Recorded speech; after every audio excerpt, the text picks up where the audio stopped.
Prezados amigos fiéis seguidores do canal Professor Rico Guimarães, processo de ignorantização do povo brasileiro, fim das universidades federais e escola sem partido. Esse é o tema que nós vamos falar hoje. Dê um like no nosso vídeo para que ele possa ser melhor recomendado para a audiência do YouTube. Se não for inscrito no canal, se inscreva como um mecanismo de fidelização às nossas ideias e ao nosso trabalho. Acione o sininho para ser notificado da produção de novos vídeos e compartilhe os vídeos do canal como um mecanismo de conscientização popular.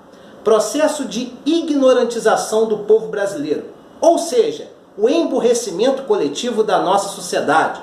Tudo isso é um projeto e o fim das universidades federais e as medidas deletérias do governo Bolsonaro corroboram com essa consequência, infelizmente.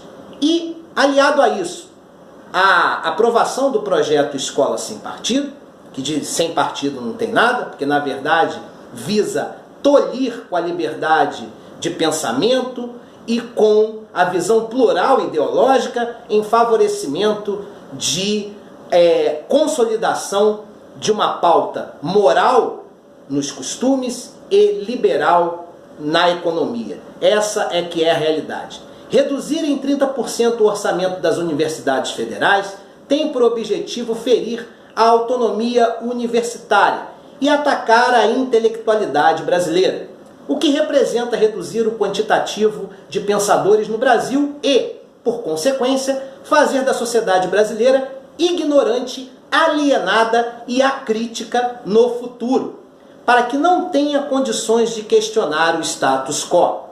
Com isso, os governos poderão implementar suas agendas pró-empresariado e em consonância com os valores padronizadores cristãos.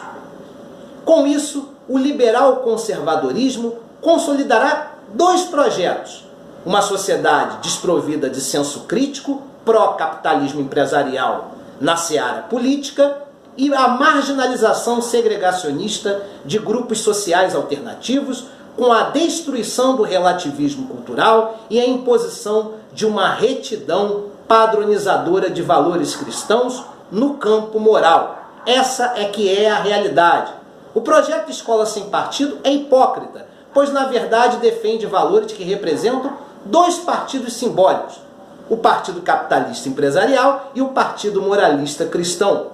Eliminar o senso crítico dos jovens na escola e fazer com que os mesmos sejam reféns de um senso comum retrógrado com visão singular das instituições repressoras fará dos mesmos adultos alienados e reacionários, autênticos robôs acríticos no futuro. E o porquê que eu falo isso? Vou dar um exemplo do que os malefícios do projeto Escola Sem Partido pode gerar por consequência em algumas disciplinas que sofrem perseguição de grupos conservadores dentro do ambiente educacional. Por exemplo, na biologia.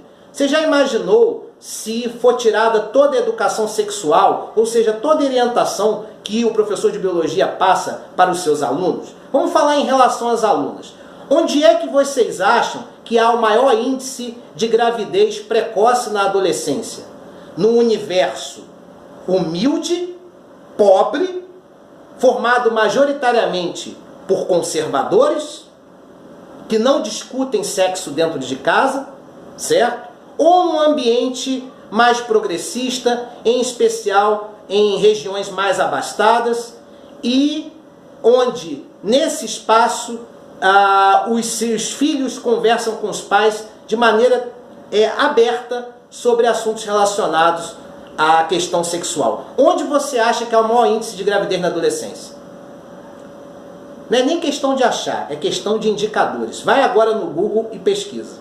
Você tem o maior índice de gravidez na adolescência em regiões mais pobres. Mas isso acontece por consequência de todo um conservadorismo influenciado pela religiosidade, já que a maioria dessas regiões mais pobres é formada por um contingente enorme de pessoas que seguem religiões evangélicas, em especial de matiz pentecostal. E aí, obviamente, esses pais não conversam com os filhos sobre sexo dentro de casa. As mães não se relacionam com as filhas, não as orientam. E aí, claro, se você não tem uma discussão em relação ao sexo dentro de casa, você vai procurar na rua. E aí, claro, sem nenhuma orientação, sem nenhum tipo de trabalho que possa fazer com que esse adolescente tenha um mínimo de orientação no que concerne a questão do sexo, é muito mais fácil que, no caso, a menina engravide cedo. E depois o seu parceiro até a abandona.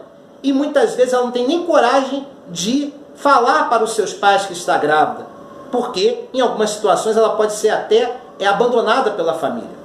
Então, todo esse ambiente conservador dos estratos sociais marginalizados leva à não orientação sexual e, por consequência, à gravidez precoce, o contato direto com doenças sexualmente transmissíveis e etc.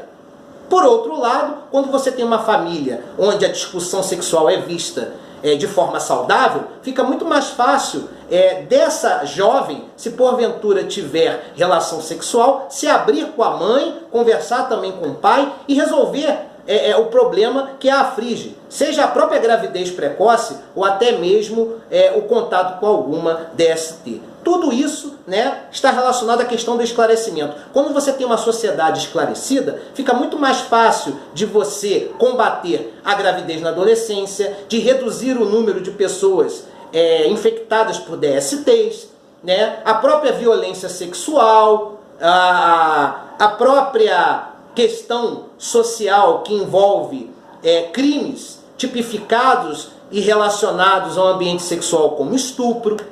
Mas tudo isso tem a ver com a orientação. E a escola tem que participar de maneira direta desse processo. Então, nas aulas de biologia, tem que ter orientação sexual, sim.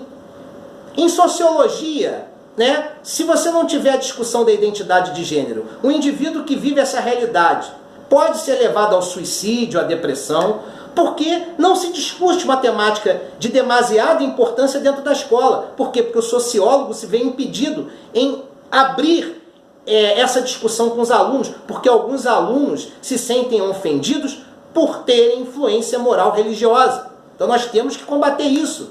E a ausência do ensino da filosofia. Se a filosofia é a disciplina no qual o aluno apura o seu senso crítico, se é através da filosofia e do que própria a etimologia da palavra significa, amigo do conhecimento, se a filosofia é o caminho para a obtenção do conhecimento, e se através da filosofia o indivíduo se torna crítico com uma natureza questionadora, se ele for desprovido do ensino da filosofia, ele vai se tornar presa fácil no futuro, porque ele vai ser facilmente manipulado por quem detém o conhecimento, né, e que de má fé vai fazer com que o indivíduo se torne alguém que esteja frágil dentro do processo social.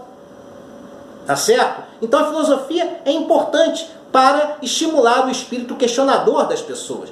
E o ensino da história, né? A história com liberdade, considerando todas as vertentes historiográficas, é de fundamental importância também, porque ai de uma nação que não conheça todo o seu processo histórico. As nações desenvolvidas dão importância ao seu processo histórico, e conhecer a história do seu país e do mundo como um todo é condição sine qua non para o indivíduo que é autossuficiente intelectualmente no futuro. E o ensino da geografia não pode estar viciado de picuinhas ideológicas. Tem que ser um ensino livre, onde o indivíduo possa observar todo o fenômeno social, político e econômico que se abate sobre as nações. Seja a visão capitalista, seja a visão socialista, seja a visão do capitalismo de Estado, seja a visão dos estados autoritários, etc.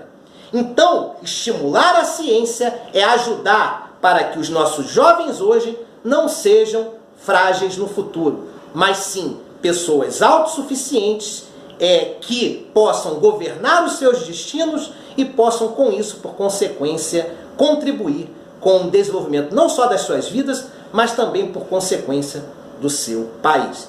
Uma nação saudável e desenvolvida no futuro passa por jovens críticos, com grande conhecimento da história e principalmente com um capital cultural em que possam observar, não no sentido singular, mas no sentido plural, que o mundo é relativo e que várias expressões culturais estão em sua volta e com isso ele enriquece o seu próprio intelecto. É isso, gente. Um grande abraço a todos, uma ótima semana.